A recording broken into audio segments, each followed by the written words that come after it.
우리 함께 묵상할 말씀은 여호수아 1장 10절에서 18절입니다.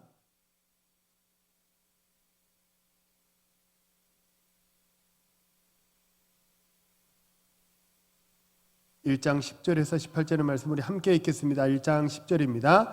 이에 여호수아가 그 백성의 관리들에게 명령하여 이르되 진중에 두루 다니며 그 백성에게 명령하여 이르기를 양식을 준비하라. 사흘 안에 너희가 이 요단을 너희 하나님 여호와께서 너희에게 주사 차지하게 하시는 땅을 차지하기 위하여 들어갈 것임이라 하라.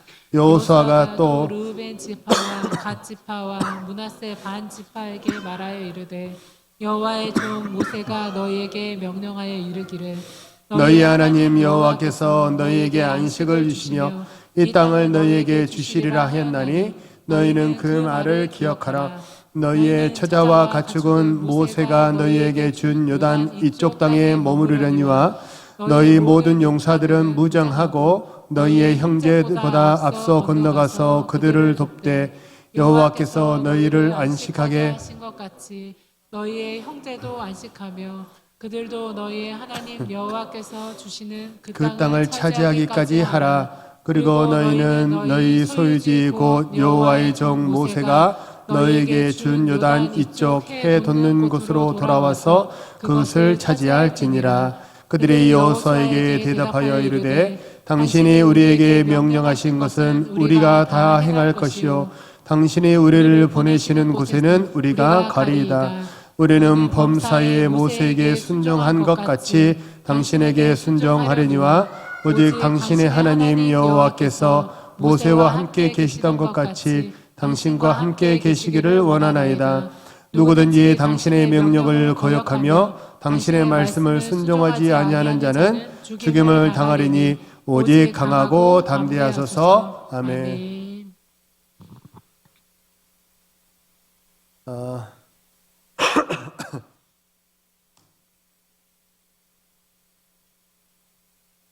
교환을 다 받으셨죠? 교환을 보시고 이렇게 쭉 따라오시면 좋겠습니다. 사도행전 6장 3절 있죠? 한 번만 더 같이 읽어보겠습니다. 6장 3절입니다. 시작. 형제들아 너희 가운데서 성령과 지혜가 충만하여 칭찬받는 사람 7을 택하라. 초대교회 때 안수 이제 집사를 선발하는 거예요. 근데 여기서는 이제 집사인데 여기서 말하는 집사는 요즘으로 말하자면 이제 장로쯤 됩니다. 네, 선발 기준이 뭐냐면 성령이 충만하고 지혜가 충만하고 칭찬받는 사람이라 이렇게 얘기를 했어요. 뭐 이렇게 직분을 선발하는데 이렇게 조건이 좀 많아요. 이제 까다로운 거죠. 왜냐? 여기서 이제 말하는 집사는 장로인데 장로는 왜 이렇게 선발하기가 까다로우냐? 우리 이제 성경이 말하는 원리를 왜 이렇게 말했는가? 이 원리를 잘 이해하셔야지 그냥 단어 하나만 이렇게 촉촉 빼가지고 가면 그러면 어떻게 되냐면 그게 유튜브에서 보면은 기독교에 대해서 뭐 직분자에 대해서 또 직분을 임직하는 것에 대해서 막 여러 사람이 유튜브를 올려놓은 게 있거든요. 어떤 사람의 말은 맞기도 하지만 어떤 사람의 말은 터무니없는 말도 되게 많아요. 왜냐하면 어떠면 그렇게 되냐면 이제 전후 맥락은 없어요. 딱 그거 하나만 딱 가져오면 그러면 어떻게 되냐면 예를 들면 그런 겁니다. 제가 오전에 직분자를 선발하는 기준이 예배 모범, 봉사 모범, 그다음에 헌금의 모범, 11조 하셔야 됩니다. 아, 저 교회도 돈 밝히는구나 이렇게 얘기를 한다는 거예요. 유튜브에서는. 근데 왜 그러면 예배 모범, 봉사 모범, 헌금 모범을 말하느냐? 왜 성경 그렇게 말했느냐? 이 배경을 잘 이제 이해하셔야 돼요. 당회에 들어가는 이제 장로의 조건은 많습니다. 3가지나 되고 이 외에도 목회서실을 보면 많아요. 왜 그렇게 많냐? 당회는 의결기관이기 때문에 그렇습니다. 성도들을 대표해서 결의하고 집행하는 의결기관이기 때문에 그렇습니다. 이 나라의 국무위원이나 이 나라의 국회의원은 이제 국회는 입법부고 그다음에 정부는 이제 행정부잖아요. 장관을 임명할 때 아무나 임명하지 않고 이렇게 뭐 심사를 다 해가지고 인재풀에서 사람을 골라가지고 추천하면 국회에서 막 검증을 하잖아요. 그 쉽게 말하면 대통령하고 같이 손발을 맞춰서 일할 사람 뽑는 건데 왜 국회에서 그렇게 가타부타 말이 많은 거예요? 왜냐하면 그들의 미치는 결정이 이 나라에 아주 지대하게 큰 영향을 미치기 때문입니다. 그러니까 당회에 들어가는 분이 어떤 분이 되었든지 그분의 말 한마디와 그분의 생각 하나와 그분의 결정 하나가 교회에 큰 영향을 미치기 때문에 당회로 들어가는 사람은 어떠냐면 노련해야 돼요. 그리고 지혜로워야 됩니다. 무엇보다 그 누구보다 그 교회에서 그 누구보다 노련해야 되고 지혜로워야 됩니다. 그러면 당회는 성도들이 대표로 하는 장로가 들어가지만 목회자의 대표는 담임 목사가 들어가잖아요. 담임 목사 아무나 뽑습니까? 제가 부임할 때 이제 청빙위원회에 뭐 7분 정도가 이렇게 계셨던 걸로 제가 기억이 나요. 어떤 분들이 그분들이 이렇게 어떤 분들을 선발하시고 어떻게 당회장을 이렇게 모시기로 이렇게 하셨어요. 검증하고 또 검증하고 논의하고 또 논의하고 그러지 않으셨어요? 그게 이제 제가 부임해서 나중에 동원교회 카페에 보니까 청빙위원들이 언제 어떻게 모였고 그래서 1차로 지원서를 몇 통 받았고 그래서 어떻게 했고 어떻게 했다. 그 내용들이 다 기록이 돼 있더라고요. 왜 그렇게 하셨어요? 왜냐하면 담임 목사가 미치는 영향력이 크기 때문입니다. 그런 거예요. 그래서 담임 목사가 되려면 최소 10년 정도는 학문적인 수련을 합니다. 그것도 모자라요. 평생 공부잖아요. 담임 목사는 평생 공부고 사실 제가 학부 4년, 신대원 7년 뭐 그렇게 신대원까지 공부하고 이렇게 했지만은 그 뒤로 공부한 게 사실은 더 많은 것 같아요. 저는 학문적인 수련도 목회자도 10년 이상 합니다. 최소예요. 최소. 실전 경험은 어떻습니까? 요새 이제 우리 총신대학교 홈페이지 가면 사역자 공고 같은 게 나요. 우리 교단 신문이 기독신문이거든요. 기독신문을 보시면 거기도 담임 목사 공고가 지금 나거든요. 담임 목사 공고의 최소 기준이 부교육자 7년 이상이에요. 그러니까 유경력자를 뽑는다는 거예요. 그러니까 이것저것 따지면 적어도 17년 이상이 걸리는 거죠, 사실은. 부교육자 7년이라는 것은 전도사는 안 쳐줘요. 부목사로서. 목사로서 시험과 7년 이상. 저는 올해 지금 2025년이 제가 사역을 시작한 지 28년째입니다. 그러니까 저는 사실 부교육자 생활을 20년 넘게 했기 때문에 굉장히 저는 교회의 여러 교회를 거치면서 이렇게 현장 경험이 많은 그런 사람의 축에 속해요. 담임 목사 경험이 많으신 분도 있지만 부교육자 경험이 많으면 두루두루 실무를 거치거든요. 그래서 장로만 그렇게 엄하게 뽑는 게 아니에요. 담임 목사도, 당회에 들어가는 담임 목사도 그렇게 신중하게 뽑잖아요. 왜냐하면 의결기관이기 때문에 그렇습니다. 그 미치는 영향력이 대단히 크기 때문에 그렇다는 거예요. 그러면 당회에 들어가는 장로 말고도 이제 교회 중직자라면 권사와 안수집사가 있는데 똑같습니다. 조건은 나머지 조건은 똑같습니다. 성령 충만해야 되고 지혜 충만해야 되고 그리고 칭찬받아야 돼요. 요즘에는 이제 쉽게 말하자면 평판이 좋아야 돼요. 평판이. 성령 충만해야 되는 이유가 뭐냐면 교회를 하나님의 뜻대로 운영해야 되기 때문에 그렇습니다. 교회를 사람이 주인되게 하면 안 돼요. 그렇죠? 맞습니까? 하나님이 주인되는 교회가 되게 하려면 성령 충만해야 돼요. 성령 충만한 게 뭐예요? 안테나로 하나님의 뜻을 잘 수신하고 그대로 하는 사람이 그게 성령 충만이에요. 성령 충만이 방언한다는 게 아닙니다. 성령 충만은 하나님의 말씀에 그대로 순종한다는 거예요.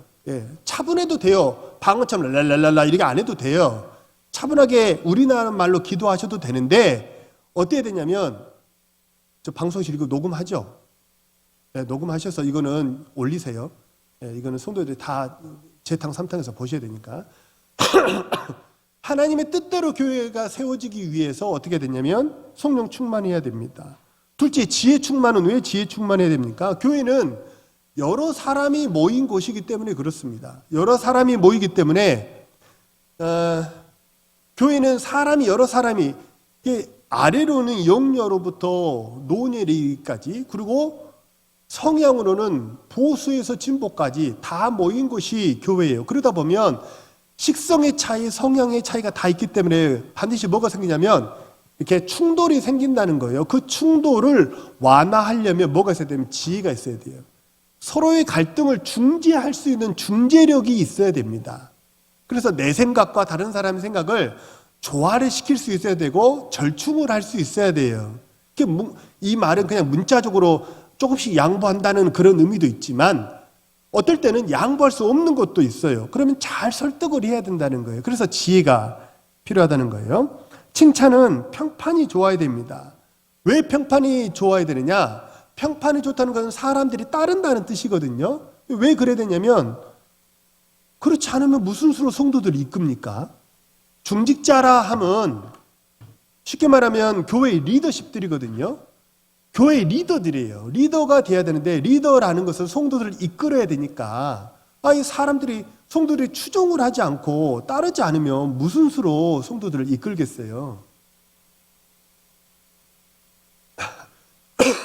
그래서 성도들에게 그래 저 사람 말은 믿을만하고 따를만해 라고 하는 평판이 이제 좋아야 한다는 거예요. 그런데 이 기준이 어떠냐면요. 초대교회 때는 기준을 이렇게 정하고 식별하는 게 어렵지 않았습니다. 초대교회 때는. 왜냐하면 여쭤볼게요. 초대교회 때는 식별이 왜 쉬웠을까요? 지금처럼 어렵지 않아요. 초대교회 때는 쉬웠어요. 이거 식별하는 게. 왜 그랬을까요? 우리와 다르게 초대교회 때는 교회에 나온다는 게 그리고 교회에서 봉사한다는 게 뭘 의미하냐면 죽음을 각오한다는 전제가 있어요. 당시는 종교의 자유가 없었기 때문에. 그래서 초대교회 때는 매주 교회에 나오는 게 목숨을 매주 각오한다는 뜻이기 때문에 그래서 믿음이 있다라는 것이 식별하는 게 어렵지 않았습니다. 그런데 기독교가 로마 황제에 의해서 콘스탄티누스 황제에 의해서 국교가 되고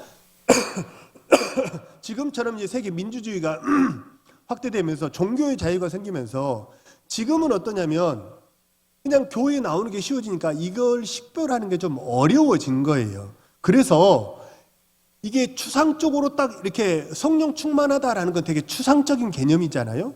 근데 이거를 알 수 있도록 뭔가 좀 수치로 환산하고 객관화시킬 필요가 생긴 거예요. 그래서 만든 게 예배 모범, 봉사 모범, 헌금 모범이라는 이 구체적인 항목을 여기서 이제 식별하기 위해서 만든 거죠. 예배 모범이라고 하면 주일 예배는 적어도 90% 이상은 출석하셔야 예배 모범이라고 말할 수 있겠죠. 여기 90%라는 것은 1년이 52주니까 거기 지방에 이렇게 이렇게 명절이 끼어서 오고 가시는 분들도 있을 수 있죠. 또 요즘에는 이제 김장이라고 해서 이렇게 가시는 며느리 되시는 분들은 가시기도 하고 그렇잖아요. 그리고 또 7순이 됐다, 8순이 됐다 또는 아주 급한 병환이 있으시다. 어머니가 그럴 수 있잖아요. 그런 걸 다 포함하고 그렇게 해서 애누리를 좀 하고 나면 그러면 90% 이상은 그래야 예배 모범이라고 말할 수 있지 않겠습니까? 주일 오후하고 수요 기도회는 어떻습니까? 주일 오후는 70% 이상은 참석을 하셔야 돼요. 주일 오후에는. 왜냐하면 오전에 그대로 이어서 오후로 가는 거니까. 수요 기도회는 50% 이상은 참석하셔야 됩니다. 적어도 절반은 참석을 하셔야 돼요. 1년에 52주 중에. 그래야 예배 모범이라고 말할 수가 있다는 거예요. 왜 이렇게 예배 모범을 강조합니까? 주님이 하시는 일에 함께하지 않으면 그게 뭐냐면 힘이 약해져 버리기 때문에 그래요. 그래서 예배에 참석하지 않으면 예배를 피하는 것과 똑같아요. 예배가 점점점 쇠퇴해지는 거예요. 그게 참 걱정인 거죠. 우리 그래도 여기 계신 분들 다 보세요. 연배가 60세 이상이잖아요. 그러니까 60세 이하가 많이 와야 되는데, 그래야 이제 이 기준을 듣고 다음 세대가 세워질 텐데, 60세 이하는 좋고 다 60세 이상이라는 거예요. 그러니까 60세 이상의 헌신을 60세 이하가 못 따라가요. 그게 한국교회 미래가 암울하다는 거예요. 옛날에는 청년 그러면 뭐 불타는 마음이 있고 그랬는데, 청년 한국 그래가지고 막 집회 인원이 막 몇만 명이 모였다 막 그런 게 나오고, 거기서 선교사가 얼마가 막 헌신했다 막 그런 얘기가 들썩들썩했잖아요. 근데 요즘엔 그렇지 않잖아요. 그러니까 한국교회 미래가 어두운 거죠. 그러니까 교단에서는 어떠냐면, 그래도 교단의 위세가 있고 체면이 있으니까 그래도 우리 교단의 숫자가 몇만 명 이상입니다 라고 이렇게 자꾸 막 부풀려 가지고 신문에 내는데, 그걸 믿는, 액면 그대로 믿는 목회자가 한 명도 없어요. 그렇지 않아요 지금. 왜냐하면 시찰에 모임을 가보면요, 폐교회가 그렇게 많아요. 교회가 없어지는 게 폐교회거든요. 개척교회는 폐교회하고, 대형교회는 중형교회 되고, 중형교회는 소형교회 되고, 소형교회는 개척교회 되고, 개척교회는 폐교회 돼요. 올 봄에도 우리 시찰에도 지금 폐교회가 하나 지금 청원이 올라와 있거든요. 안 되는 거예요. 그러니까 교회가 지금 한국교회, 제가 지난 수요일인가도 말씀드렸지만 우리 한국교회 호감도가 원불교보다 낮습니다. 원불교 호감도가 17%인데 17.4%인가 그런데요. 우리 개신교는 14%예요. 우리나라 기독교, 천주교, 불교 이 3대 메이저 종교 중에서 택도 없어요, 기독교가. 안타까운 거죠. 그래서 미래가 좀 암울해요. 예배를 잘 세워야 합니다. 두 번째, 봉사 모범이에요.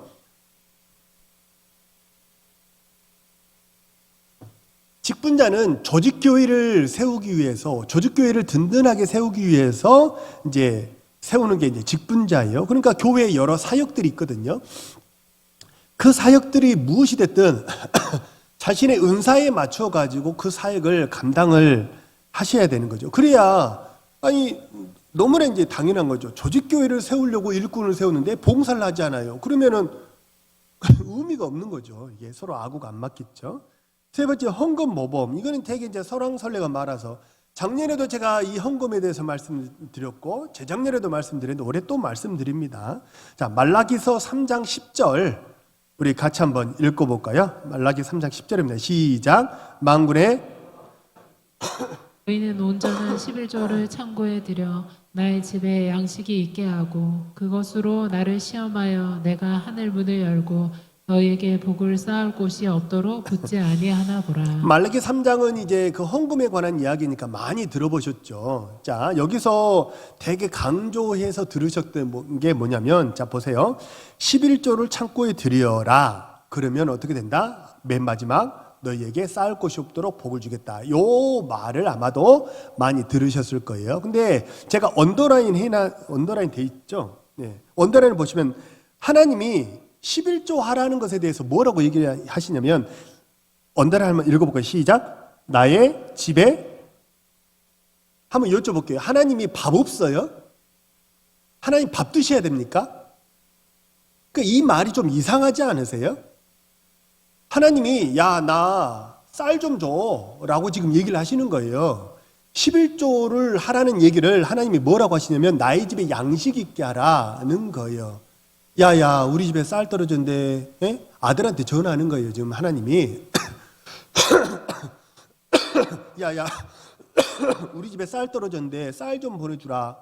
야, 나 배고파져. 쌀이 없어서 밥을 못 먹고 있다. 왜냐하면 말라기 시대는 11조를 안 하던 시대니까 하나님이 너무 배가 고파가지고 아들네 집에 전화해서 야, 나 배고프다, 쌀 좀 보내다오 라고 얘기를 하시는 거예요. 그러니까 이 말이 좀 이상하지 않냐고. 이상하죠? 이상하지 않으세요?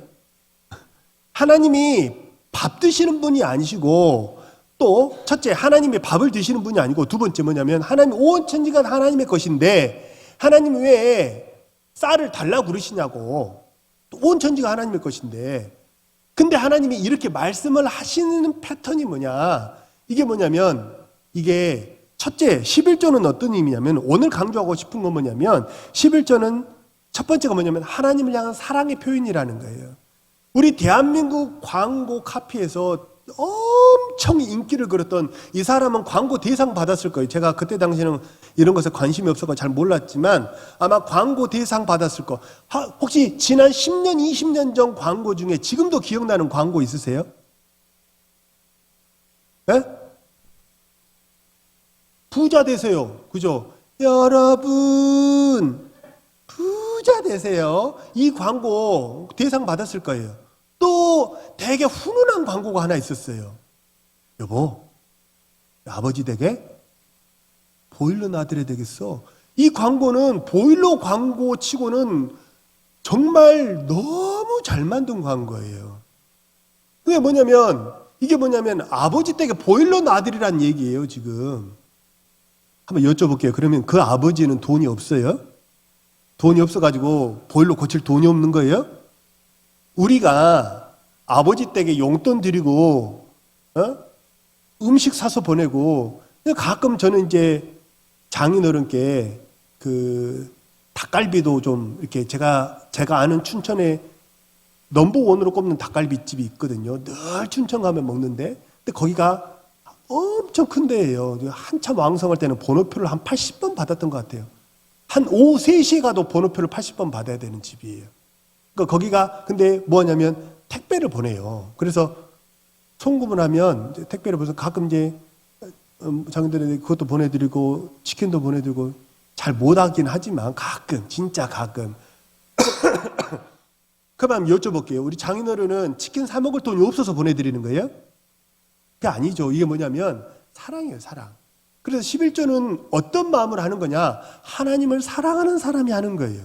그러니까 거꾸로 말하면 11조 하지 않고서 하나님 사랑한다. 이게 아구가 안 맞는 거예요. 하나님은 뭐라고 얘기했습니까? 나의 집에 양식이 떨어졌어 라고 말씀하시는 거니까 이게 지금 아구가 안 맞는 거예요. 그래서 첫째는 뭐냐? 맛있는 하나님께 11조 하는 것은 하나님께 맛있는 소고기 한번 사드린다라는 그런 하나님을 사랑하는 마음으로 드리는 거예요. 곳간에는 그런 분이 계십니다. 꼭 이런 얘기는 그 소속한 담임 목사님에게 물어보지 못하고 꼭 남의 교회 목사님한테 물어봐요. 꼭 그 11조 그렇게 해야 됩니까? 이렇게 물어보는 분 계세요. 뭘 먼저 점검해야 돼요? 하나님을 향한 사랑이 나의 사랑이 식지 않는 걸 먼저 점검하시고 두 번째는 뭘 점검해야 돼요? 내가 이 교회를 향한 사랑이 식지 않는 걸 점검하셔야 돼요. 진짜 제가 극단적으로 말씀드립니다. 여기는 들을 만하신 듣고 소화하실 만한 분이 계시니까 이 교회 11조 못하겠다 그러면 11조 하실 수 있는 곳으로 다른 교회로 가세요. 그냥 다른 교회로 가셔서 그 교회에서 11조 하시면서 신앙생활 잘 하시기 바랍니다. 그러니까 이 교회가 싫어. 11조를 못하겠어. 아니 그러면 불행한 거 아니에요? 저는 그렇게 생각해요, 사실은. 그래서 아니 교회를 사랑하지 못하는데 어떻게 신앙생활에 은혜가 있고 복이 있겠어요? 그렇잖아요? 그러니까 둘 중에 하나를 하셔야 돼. 마음을 고쳐먹고 회개하고 하나님을 향한 사랑을 회복하시기를 바랍니다. 그렇죠? 그게 가장 좋은 거죠. 첫 번째는 하나님 향한 사랑의 표현이고 두 번째는 뭐냐면 나의 하나님을 향한 신앙의 표현이에요. 자, 디모데전서 6장 10절 한번 읽어볼까요? 시작. 돈을 사랑함이 이것을 탐내는 자들은 미혹을 받아 믿음에서 떠나 많은 근심으로써 자기를 찔렀도다. 누가복음도 시작. 집 하인이 두 주인을 섬길 수 없나니 너희는 하나님과 재물을 겸하여 섬길 수 없느니라. 돈을 사랑하는 것이 일반 악의 뿌리래요. 그러니까 모든 악이 죄가 여기서부터 시작이 된다는 거예요. 근데 더 나아가서 집 하인이 두 주인을 섬길 수가 없대요. 그러니까 하나님은 세상을 양분하고 계시는 거예요. 돈 섬기는 일단의 무리와 하나님을 섬기는 일단의 무리로 이렇게 지금 하나님은 양분하고 계시는 거예요. 겸하여 섬길 수가 없대요. 그러니까 하나님께 보일러 놔드리지 않은 사람, 하나님께 소고기 사드리지 않으면 그러면 뭐냐면 내 자신을 섬기거나 나의 이념을 섬기거나 나의 이데의 원록이나 나의 비전, 내 생각이나 그런 것으로 그냥 사는 거죠. 하나님과 무관하게. 그렇게 산다는 거예요. 그러니까 성경에서는 이 물질이 뭐냐면 하나님을 향한 사랑을 뺏어가는 그런 신으로 얘기를 해요. 하나님을 향한 사랑을 뺏어가는 신이에요. 그러니까 온전한 신앙이 뭐냐? 이 물질을 하나님 앞에 굴복시키는 거예요. 물질을 하나님 앞에. 그래서 물질 있는 곳에 마음이 있다. 하나님 그러셨잖아요. 그러니까 물질을 하나님께 드린다는 것은 그리고 다 드리는 것도 아니잖아요. 10의 1조니까.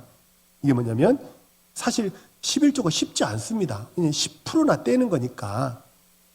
하지만 안 해버릇 하잖아요. 그러면 못해요. 이제 근육이 말라져가지고 안 되는 거예요. 근데 자꾸 해보세요. 자꾸 하면 넘치고 후하게 드릴 수 있어요. 그래서 어떻게 되냐면 이 물질 생활, 봉사 생활, 그리고 예배 생활을 통해서 내 신앙이 더 풍성해지고, 교회는 종교가 아닙니다. 영적인 모임이잖아요. 그래서 하나님이 예비하신 그 신령한 영적인 세계 안으로 쑥 이렇게 들어가셔서 성장하는 우리 신실한 모든 직분자들 되시기를 소망하고 축복합니다. 자, 지금 방금 말씀드린 예배 생활, 그럼 출석부가 있어요, 저에게는. 그래서 사실 작년 연말에 제가 통계를 다 냈어요. 그래서 90% 이상 되시는 분, 이렇게 제 엑셀을 보면 다 출석부가 나와 있어요. 우리 교회는 많아야 70명 또 이렇게 70몇 명 이렇게 되는 숫자이기 때문에 제가 성도들을 속속이 다 알잖아요. 그러니까 그 출석 체크가 어렵지 않아요. 제가 이전에 있던 교회에서는 300명 체크를 했거든요. 300명 체크를, 350명 체크를 했기 때문에 이 70명 체크는 어렵지 않아요. 근데 이제 뭐 혹시 사람이니까 실수할 수 있다 손 치고 88%까지는 A등급으로 이렇게 분류를 해놨어요. 근데 그분들은 예배 모범이 되시는 거죠. 근데 예배 출석이 너무 적으신 분들도 많아요. 좀 안타까워요. 그래서 이거를 율법으로 받으시지 않고 하나님의 교훈으로 받으셔가지고 그래서 정말 더 성장하시길 바랍니다. 근데 이런 거는 뭐냐면 다 수치화할 수 있어요. 헌금은 몇 프로 이상, 출석은 몇 프로 이상 했다.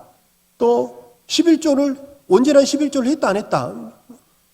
요즘에는 다 수기로 하는 게 아니고 헌금 다 이렇게 컴퓨터에 이렇게 프로그램에 넣어가지고 하니까 성도들 이름만 딱 치면 쭉 헌금을 어떻게 했는가가 재정부의 집계로 다 나와요. 그러니까 이런 것은 뭐냐면 수치화할 수 있는 것들이에요. 근데 수치화할 수 없는 것도 있어요.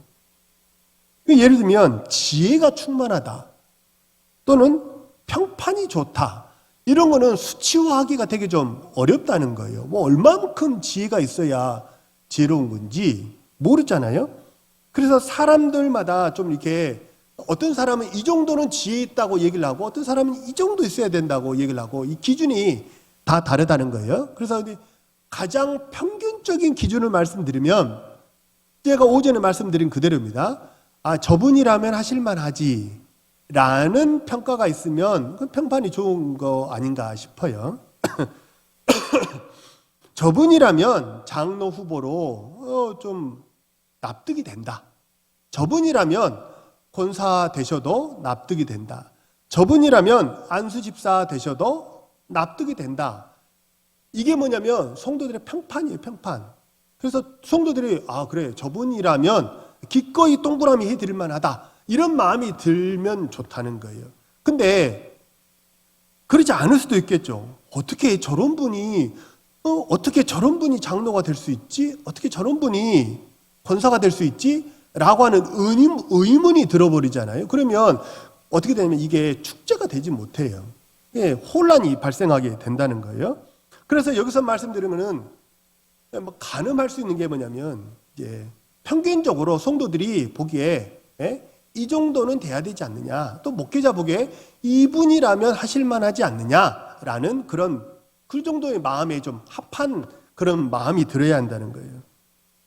대부분의 교회가 이게 공동의 이 선거 때문에 분란에 많이 빠지잖아요. 근데 분란에 빠지지 않으려면 모두가 이런 생각이 좀 들면 좋겠어요. 저분 때문에, 저분의 믿음과 기도 때문에 우리 교회가 더 든든해졌지, 저분의 헌신 때문에 우리 교회가 이만큼 성장했지라고 이렇게 인정할 수 있다면 그러면 될 것 같아요. 될 사람이 됐다. 그런 마음이 딱 들도록 그렇게 되면 사실 우리 모든 이 공동의회가 축제가 되지 않을까 싶습니다. 그래서 중직자는 성령 충만해야 되고 신중해야 되고 지혜로워야 됩니다. 그러니까 이미 중직자가 되신 분들도 계시는데 중직자는 어때야 되냐면 말이 가벼우면 안 되고 공격적이면 안 됩니다. 예. 날카로우면 안 돼요. 왜냐하면 분란이 생기기 때문에 그렇다는 거예요. 자, 그 밑에 있는 디모데전서 1장 1절 우리 같이 한번 읽어보시죠. 디모데전서 1장 1절 시작. 이보다 이 말이여 곧 사람이 감독의 직분을 얻으려 함은 선한 일을 사모하는 것이라. 감독의 직분, 여기서 말하는 감독이 아까 사도행전 7장에 나왔던 집사하고 같아요. 감독. 그리고 지금도 감리교는 감독이라고 말하잖아요. 감독, 또 장로, 목사 같은 겁니다. 이게 이제 사모한다는 이 선한 일을 이거 장로 되고 싶은 게 나쁜 마음이 아니라는 거예요. 아, 나 장로 되고 싶습니다. 아니, 어떻게 그런 마음을 교회에서 그냥 이름 없이 빚도 없이 그렇게 섬기는 거지, 뭐 그렇게 직분을 받으려고 해? 이렇게 말하시는 것도 옳은 게 아니에요. 성경에 보면 선한 일을 사모하는 거래요. 직분을 사모하는 게. 직분 되시기를 사모하시기 바랍니다. 직분 받는 게 나쁜 게 아니에요. 아, 나 이 교회에서 권사 임직 하고 싶어요. 나 이 교회에서 장로 임직하고 싶어. 이게 결코 나쁜 마음이 아니에요. 성경적으로는. 사모해야 됩니다. 그런데 직분만 사모하면 안 돼요. 그 직분을 사모하는 마음이 뭐가 돼야 돼요? 엔진이 돼가지고 예배 모범, 봉사 모범, 헌금 모범까지 올라가 버리셔야 돼요. 그래야 이게 서로 균형이 맞다는 거죠. 그래서 직분을 잘 감당하면 어떠냐면 하나님의 마음을 깨달으면서 성장할 수 있는 기회가 됩니다. 상급받는 기회가 된다는 거예요. 근데 직분은 받았어요. 타이틀은 받았는데 중직자답게 감당하지 못하면 그러면 어떻게 되느냐? 그 직분의 무게가 되려 나를 짓누르게 돼요. 직분의 역습이 되는 거예요. 직분의 무게에 짓눌려서 오히려 뭐가 되냐면 나에게 좋지 않아요. 그래서 하나님의 좋은 일꾼으로 잘 준비하셔가지고 잘 세워지는 우리 신실한 주의 백성 되시기를 소망합니다. 자, 근데 오늘 이제 우리가 같이 읽은 여호수아 본문에는 수치화할 수 없는 것인데, 다시 말하면 지혜와 칭찬이에요. 이 수치화할 수 없는 것이 어떻게 현장에서 잘 발휘되었는가라고 하는 좋은 사례를 하나 이렇게 소개하려고 해요. 여호수아 1장은 우리가 너무나 잘 알죠. 자, 모세가 죽었습니다. 절대 지도자 모세가 죽었고 여호수아가 지도자가 됐단 말이에요. 여호수아에게는 걱정이 태산이었어요. 어떻게 감당해야 되나? 그런데 우리가 너무나 설교를 많이 들었죠. 두려워하지 말고 놀라지 말라. 나는 내 하나님이 됨이니라. 내가 어디로 가든지 너와 함께 하겠다. 하나님 약속하셔가지고 하나님이 여호수아에게 용기를 막 북돋아 줬어요. 자, 하나님께로부터 용기를 받았어요. 오늘 보면 10절 11절 한번 띄워주세요. 하나님께 용기를 받았던 여호수아가 어떻게 됐느냐? 자, 10절 11절 한번 읽어볼까요? 시작. 이에 여호수아가 그 백성의 관리들에게 명령하여 이르되 진중에 두루다니며 그 백성에게 명령하여 이르기를 양식을 준비하라. 사흘 안에 너희가 이 요단을 건너 너희 하나님 여호와께서 너희에게 주사 차지하게 하시는 땅을 차지하기 위하여 들어갈 것임이니라. 지금 무슨 얘기냐면 나는 되게 지금 쉽게 말하면 마음이 이렇게 위축이 된 거예요. 마음이 엄청 짓눌리고 막 걱정이 태산이에요. 그랬는데 하나님이 나에게 용기를 주셨어요. 그 용기를 받은 여호수아가 어떻게 했다고요? 백성의 지도자를 불러가지고 하나님께 받은 용기를 그대로 전달하고 있는 거예요. 괜찮다. 사흘 안에 우리가 들어갈 거야. 우리는 차지하게 될 거야. 왜냐하면 하나님이 차지하게 하실 거라고 말씀하셨기 때문이야. 이렇게 얘기를 하셨다는 거예요. 그러니까 하나님의 교회에서 직분자의 중요한 덕목이 뭐냐? 자, 따라서 한번 해보세요. 직분자는 마이크이고 택배기사입니다. 자, 무슨 얘기냐? 중직자는 더더욱 그렇고 모든 직분자는 교회에서 마이크고 택배기사예요. 마이크라는 게 뭐냐면 하나님의 축복과 하나님의 용기와 하나님의 격려, 하나님의 언약을 받아가지고 뭐 하는 거예요? 전달하는 거예요. 막 성도들에게 전파하는 거예요. 뭘 전파해야 돼요? 하나님의 언약을, 하나님의 축복을, 하나님의 용기를 전파하는 사람이라는 거예요. 그 중직자가 말이 허투루 나가면 안 돼요. 그러면 어떻게 되면 안으로 중직자의 말 한마디 한마디가 다 파급력이 크다고 그랬잖아요. 근데 뭘 전하냐면 칼을 전달해요. 예? 그러면 오히려 상처를 입게 되잖아요. 그러니까 중직자는 뭘 해야 되냐면 좋은 것을 자꾸 이렇게 마이크로 전달하는, 그래서 말로 전달한다면 마이크 같은 역할을 하는 거예요. 셀 리더님들, 우리 중직자님들 다 뭐냐면 좋은 마이크가 되시기를 소망하고 축복합니다. 왜요? 강단에서 선포되는 말씀을 뭐 해야 돼요? 잘 씹어 먹으셔야 돼요. 그래서 셀 리더를 아무나 세울 수 없고 이렇게 기회를 드리는 건 뭐냐면 강단에서 선포하는 목사님의 말씀을 왜 저런 말씀을 하셨는가를 이유와 전후 맥락을 잘 이해하셔야 돼요. 설교가 어려운 게, 자 보세요. 설교는 보통 27분에서 32분 사이에 끝납니다. 그러니까 대략 30분 어간에 조그마한 한 주제를 성도들에게 강론하는 게 설교예요. 박사 논문은 엄청 이렇게 길잖아요. 그러니까 이렇게 막 다 얘기하는 게 아니에요. 설교는 하나님의 그 영적인 원리가 엄청 많은데 그 중에서 예를 들면 용기라고 하는 그 한 파트를 한번 꺼내면, 용기라는 파트는 하나님이 전체 우리에게 주시는 축복 중에 지극히 작은 하나의 영역이거든요. 그 하는 영역을 피자 한 조각 같은 아주 조그만 피자 한 조각을 딱 뗐는데 그 피자 한 조각 중에서도 한 10분의 1 정도를 30분 내에 설교하는 게 주로전 설교예요. 그러니까 조각 중에 조각 중에 조각 중에 조각이에요. 그러니까 조각 중에 조각 중에 조각 중에 조각이니까 성도들이 뭐 하기 쉬워요? 자칫 잘못하면 오해하기 쉽다고. 그러니까 조각 중에 조각 중에 조각 중에 조각이니까 셀 리더와 중직자들은 이걸 거꾸로 봐야 돼요. 이거를 키워가지고 전체 중에서 이것이 어떤 의미가 있는지를 설교 시간에 딱 맥을 잡으셔야 돼요. 그래서 중직자는 설교 시간에 설교를 잘 들으셔야 돼요. 예배를 정신 바짝 차리고 들으셔야 돼요. 그래가지고 뭐 하는 거예요? 언약의 말씀, 축복의 말씀, 용기의 말씀을 뭐 하는 거예요? 지금 여호수아가 했던 것은 진중에 두루 다니며 모든 백성들에게 하나님이 우리와 함께 하셔 3일 안에 건널 거야. 된다니까. 아이 걱정하지 마. 또 그 소리. 자 말하지 마.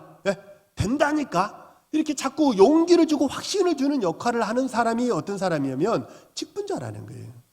그래서 말로 하면 마이크라는 거예요. 택배기사는 뭐냐? 하나님의 축복이 말로만 임하는 게 아니에요. 실제로도 좋은 걸 주는 사람이에요. 영적인 축복을 주고 또 육적인 축복을 나누는 사람이에요. 그래서 교회에서 목사님 이분은 되게 지금 경제적으로 어려워요. 또는 이분이 되게 건강이 어려워요.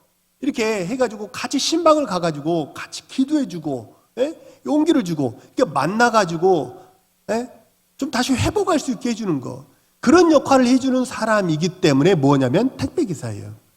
여기 계신 분들은 첫째는 내가 하나님으로부터 좋은 걸 받고 그걸 나만 먹는 게 아니고 뭐 하는 거예요? 주변 사람들에게 좋은 것을 계속 나눠주는 사람들이 모두 되시기를 소망합니다. 자, 우리 창세기 12장 2절 같이 한번 읽어볼게요. 시작. 내가 복을 주어 너를 창대하게 하리니 내게 복을 주고 너를 창대하게 하리니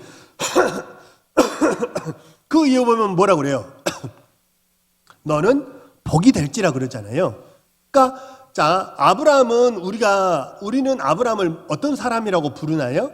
믿음의 조상이라고 부르죠. 그런데 아브라함이 믿음의 조상만 되는 게 아니에요. 무엇의 조상이에요? 그렇죠. 복의 근원이니까 뭐의 조상? 축복의 조상이에요. 그러니까 우리가 아브라함의 후손이라면 아브라함의 믿음을 그대로 계승했기 때문에 우리가 아브라함의 후손인 줄로 믿습니다. 혈통적으로는 아브라함의 후손이 아니에요. 무엇으로? 영적으로 아브라함의 후손이에요. 그죠? 근데 아브라함이 믿음의 조상이니까 영적인 아브라함의 후손인데 아브라함의 후손이니까 아브라함이 축복의 조상이기도 하거든요. 너로 말미암아 천하 만민이 복을 받을 것이라고 했으니까. 그러니까 우리가 어떤 사람이 되어야 되냐면 아브라함처럼 세상에 복을 나눠주는 사람이 되어야 할 줄로 믿습니다. 그래서 우리가 뭐가 되냐면 마이크가 되고 택배 기사가 되어야 한다는 거예요. 이 똑같은 말을 신해산 언약에서 출애굽기 19장에서는 뭐라고 얘기했냐? 제사장 나라가 된다고 그랬어요. 제사장 나라라는 게 똑같은 의미입니다. 마이크고 택배 기사라는 얘기예요. 똑같은 이야기를 신약성경 마태복음 28장 19, 20절에서 보면 온 천하에 다니면 만민에게 복음을 전가하라. 내 증인이 되리라 그러셨잖아요. 증인이 된다는 게 쉽게 말하면 무슨 뜻이에요? 첫째는 마이크가 되고 두 번째는 택배 기사 된다는 뜻이에요. 이게 다 신구약에서 표현만 다르지 다 맥락이 같은 얘기예요. 그러니까 증인이 된다는 게 무조건 막 교회에 데려오라 그런 게 아니고 좋은 것을 나눠주는 사람이라는 거예요. 증인이 된다는 것은 뭘 전하는 사람이에요? 뭘 전하는 거예요? 초성 힌트, 비읍, 이응. 복음 말고 복음. 복음을 전하는, 복음의 뜻이 뭐예요? 왜 좋은 소식이에요, 복음이? 좋은 거 주니까 좋은 소식이에요. 그렇죠? 그러니까 옛날에는 어땠냐면 마을에 교회가 들어서면 그 마을이 교회 들어온다고 좋아했어요. 왜요? 그 마을에 교회가 들어옴으로 말미암아 복지 시설이 늘어나고 혜택을 받기 때문에 옛날에는 마을에 교회 들어온다면 좋아했단 말이에요. 그게 정확히 뭐냐면 증인이 된다는 뜻이에요. 복음을 준다는 뜻이에요. 좋은 걸 주는 거예요. 그러니까 아까도 말씀드렸지만 원불교가 17%인데 기독교가 14%인 이유가 뭐냐? 기독교가 혐오스러운 이유의 첫 번째 이유가 뭐냐? 가장 높은 이유가 뭐냐면 사회에 기여하는 바는 없으면서 교회는 전도만 한다는 거예요. 그게 이유가 제일 높아요. 그러니까 주는 거 없이 뺏어가기만 한다는 거예요. 사실은 그렇게 세상 사람들이 느낀다는 거예요. 그게 사실이든 아니든. 그냥 이게 뭐냐면 옛날하고 지금하고는 구도가 정반대로 돼버린 거예요. 옛날에는 교회가 희생하면서 마을에 좋은 것을 주었기 때문에 사람들이 반가워하고 좋아했는데 지금은 교회가 들어선다면 교회 때문에 시끄러워. 교회 때문에 소란스럽고 자꾸 교회에 예배드린다고 저 사람들이 우리 집 앞에다 주차를 해. 그러니까는 이 마을에 피해가 자꾸 가는 거예요. 그러면서 뭐예요? 자꾸 교회만 오라고 하는 거예요. 그러니까 뭐가 여기서 이 아구가 안 맞는 거죠. 그래서 제가 자꾸 말씀드린 게 이제 좀 우리가 고민해야 돼요. 이제 우리 교회가 기본 기초시설 정비가 다 끝났잖아요. 그러면 이제 이 다음에는 뭘 하냐면 교회에 이제 페인트를 칠하고 색깔을 입힐 거거든요. 그게 뭐냐면 우리 교회만의 특화된 사업을 찾아야 돼요. 제가 오래전부터 찾았어요. 고민하고 계속 저는 지금도 기도해요. 우리 교회가 이 공항동에서 계속 있는다고 한다면 우리 교회만의 맛을 낼 수 있는 독특한 특화된 사업이 뭘까? 하나님 그거 좀 알려주세요. 깨닫게 해주세요. 그래서 저는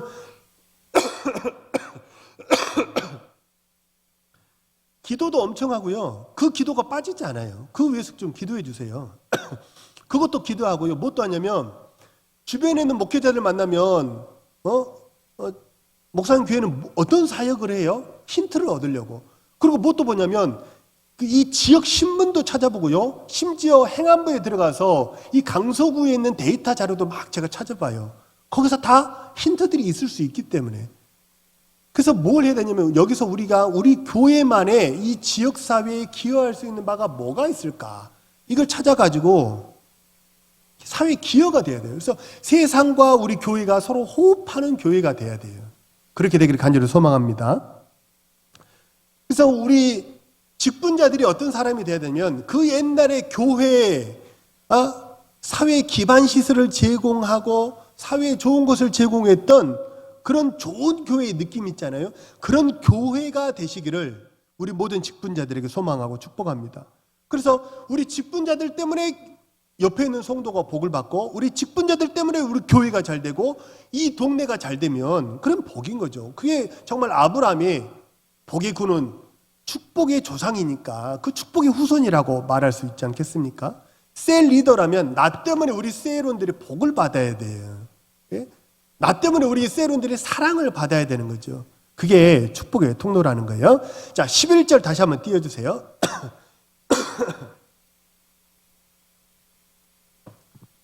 11절을 보시면 거기 보면 하반부에 보면 중반절 이하에 보면 하나님 여호와께서 너희에게 주사 차지하게 하시는 땅을 차지하기 위하여 들어가게 할 것임이라 그랬잖아요. 여기 차지하다는 말이 두 번 나와요. 두 번 나오는 것은 뭐예요? 강조한다는 뜻이잖아요. 여기서 차지하다는 말이 이 이전 성경 개역 한글에서는 뭐라고 그랬냐면 얻다, 너희들이 얻게 하시는 땅을 얻기 위하여 들어갈 것임이라 이렇게 번역을 해놨거든요. 근데 이게 아라쉬예요. 히브리 말로는 아라쉬인데, 아라쉬라는 말을 단어를 딱딱 이렇게 클릭을 해보면 단어의 용법이 쭉 나오는데, 차지하다, 얻다 그런 뜻도 있지만, 어떤 재미있는 이게 우리가 좀 마음에 새길 뜻이 하나 뭐냐면 상속하다는 뜻이에요. 상속하다. 그러니까 뭐냐면 우리 재직들은, 우리 셀리더들은, 우리 그리스도인들은 어떤 사람이냐? 각 사람이 하나님이 각 사람에게 주시려고 예비하신 복이 있다는 거예요. 그 복을 받게 하는 사람, 그 사람이 재직이고 그리스도인인 줄로 믿으시기 바랍니다. 각 사람이 받아야 될 복이 있다는 거예요. 그 복이 무엇인지 찾고 그 복을 받게 해주는 거예요. 그러니까 상속해야 될 유산이 있는데 그걸 몰라. 그럼 어떻게 해야 돼요? 그 상속분을 찾아서 상속하게 해주는 것이 그리스도인이라는 거예요. 그래서 그리스도인은 어떠냐면, 우리 직분자들은, 더더욱 우리 중직자는 어떠냐면, 우리 작년 연말에 우리 이제 권사님들 은퇴 예배할 때 제가 테트라포드 말씀드렸잖아요. 그러니까 안으로는 방어하고, 세상의 파도를 방어하는 사람들이에요. 방어하고 안으로 보호하면서 잘 되게 하는 사람이 되어야 돼요. 그래, 되려 성도들끼리 서로 공격하고, 어제 오전에 말씀드린 것처럼 뒷말하고 회개하셔야 돼요. 그러면 안 돼요. 자꾸, 그러니까 똑같은 말도 부정적으로 하지 말고 자꾸 긍정적으로 말을 바꿔서 돼요. 그래서 안 돼, 그러지 말고 이렇게 하면 될 것 같아 라고 방법을 제시해야 돼요. 방법을. 그게 우리가 복받게 하는 우리 성도들의 특징이라는 거예요. 이거 실제 이야기입니다. 이게 한 달 어간쯤에 제가 식당에서 직접 겪었던 일이에요. 요즘에는 이제 특히 마곡 같은 경우는 이게 월세가 비싸니까 상가가 이렇게 크지 않는 상가가 되게 많거든요. 좁은 식당이에요. 좁은 식당, 되게 좁은 식당이에요. 근데 가서 식사를 하는데 옆에 테이블에, 좁은 식당이니까 옆에 테이블 말이 다 들리는 거예요. 근데 호칭이 뭐냐면 권사님, 집사님이에요. 호칭이. 그러니까 어떤 분들이에요? 교회 직분자들이죠. 그래 막 교회 얘기를 하시는 거예요. 근데 제가 딱 봤는데 이미 식탁에 소주 1병이 놓여 있어.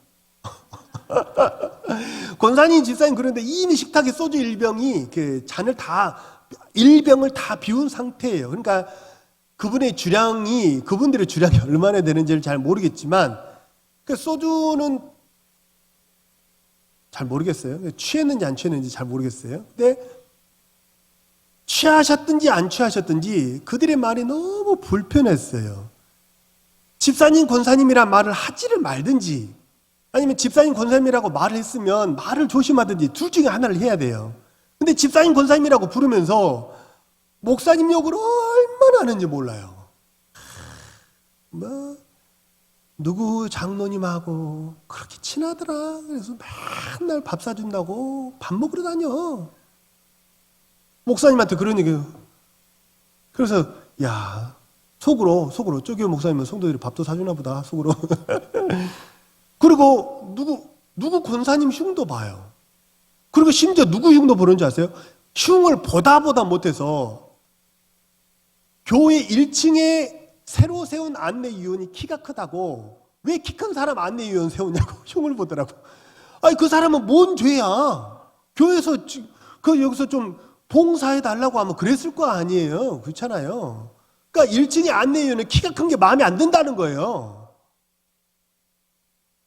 계속 말을 하더라고. 제가 성령 충만한 목사니까 시험에 안 들었지, 사실 일반인들이 그런 말을 들으면 사실 교회 가고 싶을까요? 안 가고 싶을까요? 그렇죠. 그 물어보나 만 아니겠습니까? 그러니까 제가 부탁을 드립니다. 혹시 카페를 가시려면 이렇게 큰 데로 가세요. 왜 큰 데로 가야 되냐면 말이 안 들리거든요. 옆에 테이블에. 그래서 저는 목사님들 만나면, 천상 목사님들을 만나면 그 어떤 시찰 얘기를 해야 되고 노예 얘기를 해야 되고 그런 공무로 만나는 거잖아요. 그래서 저는 무조건 큰 데로 갑니다. 스타벅스도 잘 안 가요. 스타벅스가 이렇게 매장이 좁고 복층으로 돼 있잖아요. 근데 예를 들면 투썸 같은 데는 단층으로 넓어요. 그래서 저는 투썸을 선호합니다. 스타벅스 잘 안 가요. 그러니까 스타벅스도 큰 데는 크지만 근데 여기 개인이 하는 카페는 영세하기 때문에 좁잖아요.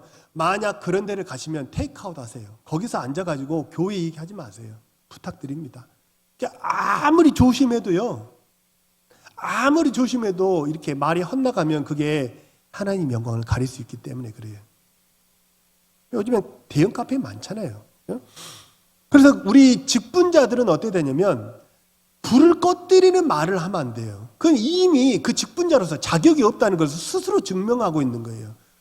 우리는 불을 붙이는 사람이 되고 좋은 걸 주는 사람이 돼야 되는데 자꾸 불을 꺼뜨려.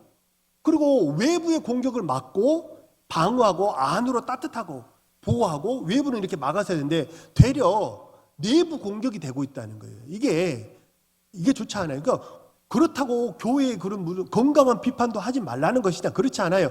하시려면 넓은 데 가시라고. 그리고 부정적으로 그래서 싫다가 아니라 이렇게 하면 좋겠다, 이렇게 말을 바꿔서 하시라고. 그래야 일이 된다는 거예요.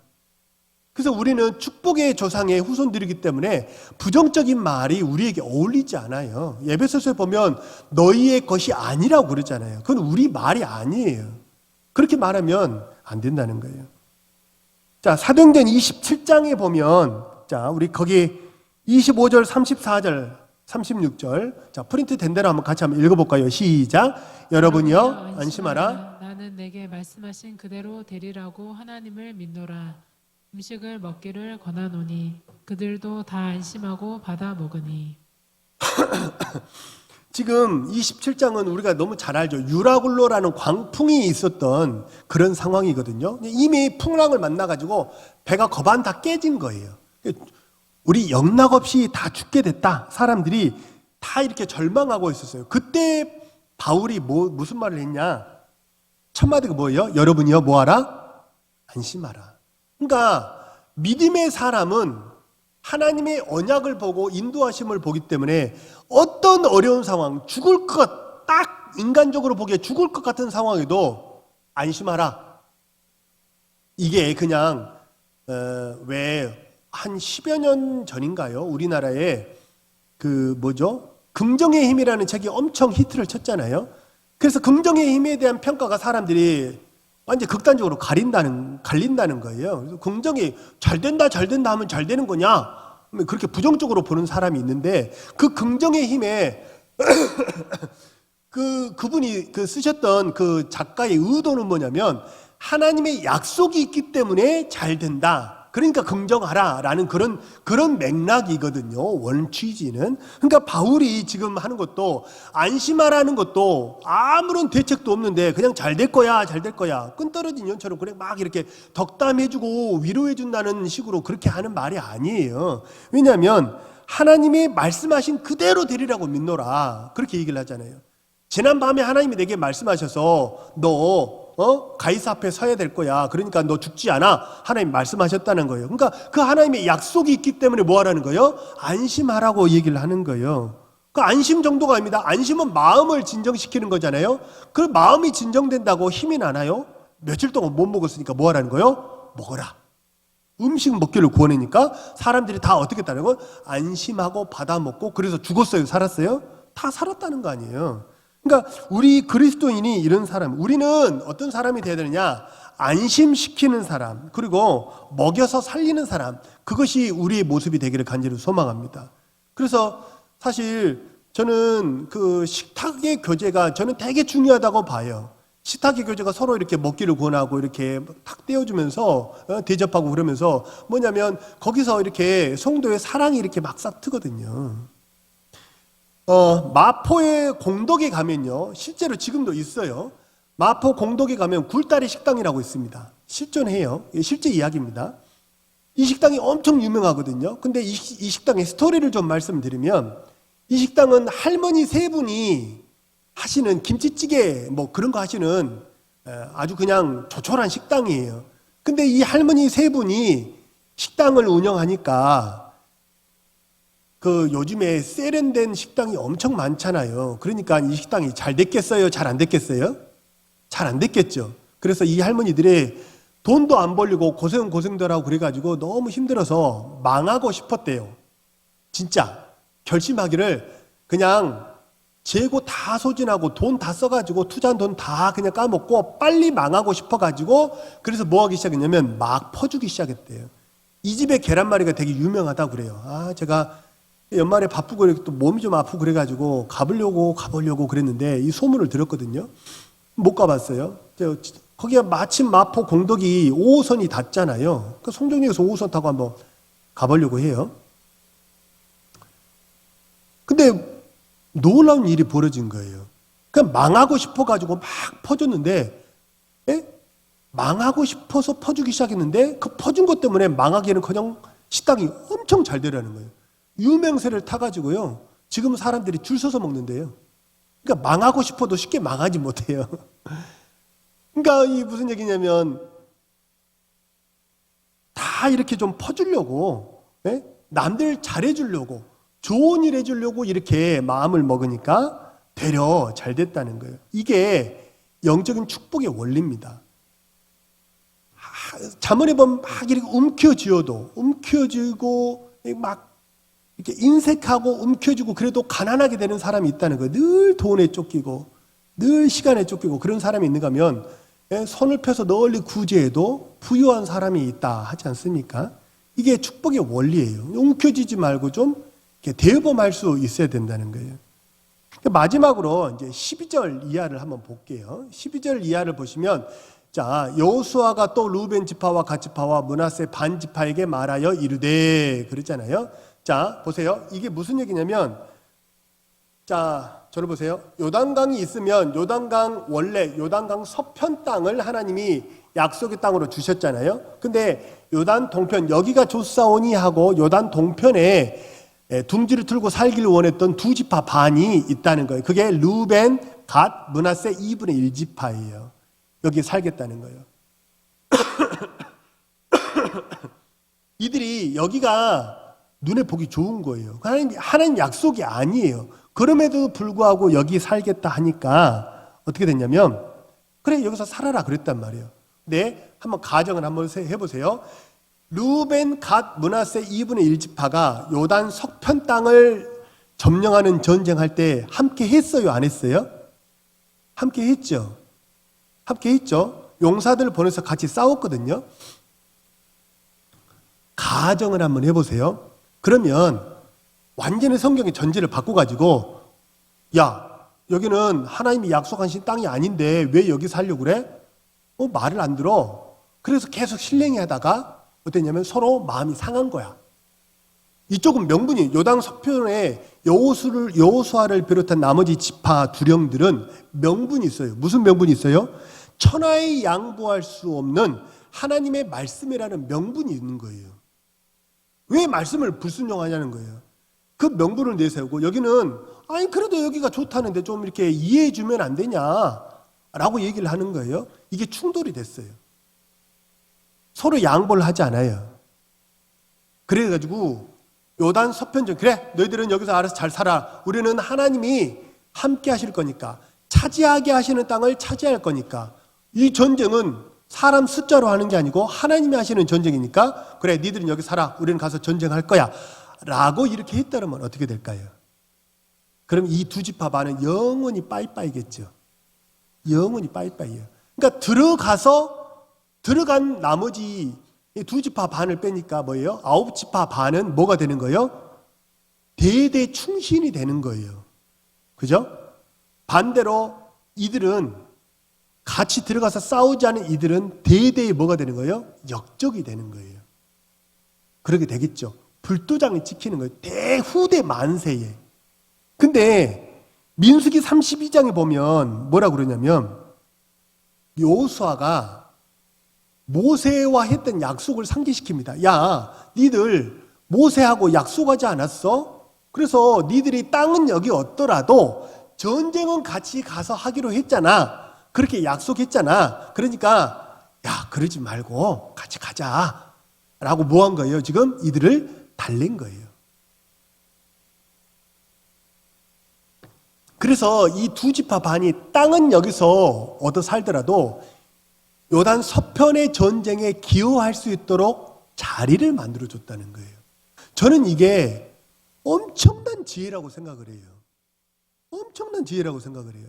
그러니까 뭐냐면 옛말에 군자는 뭐에 밝아요?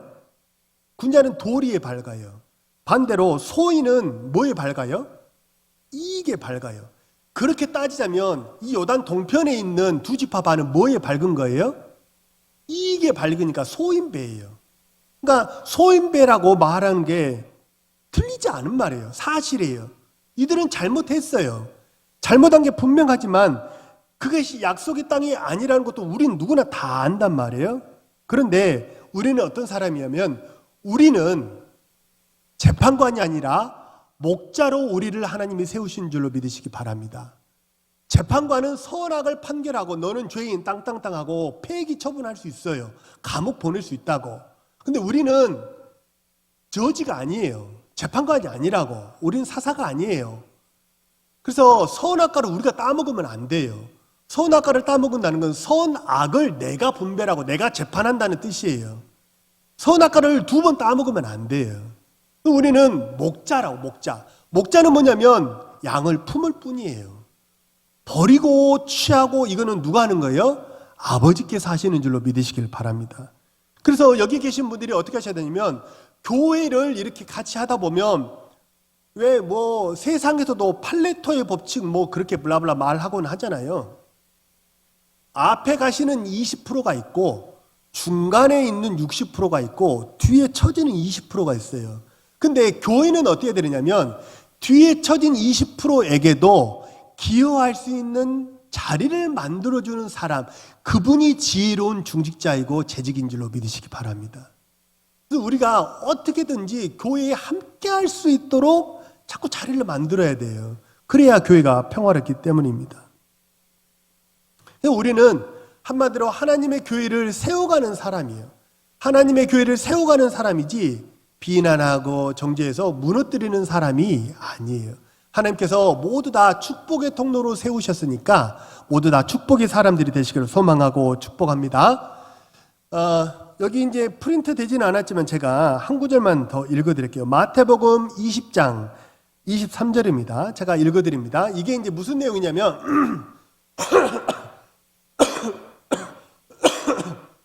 이 마태복음 20장 이하로부터는 어떠냐면 이제 예수님이 예루살렘으로 가면서 이제 말세, 재앙, 이제 죽음 이런 것에 대해서 예수님이 점점 교훈하실 때거든요.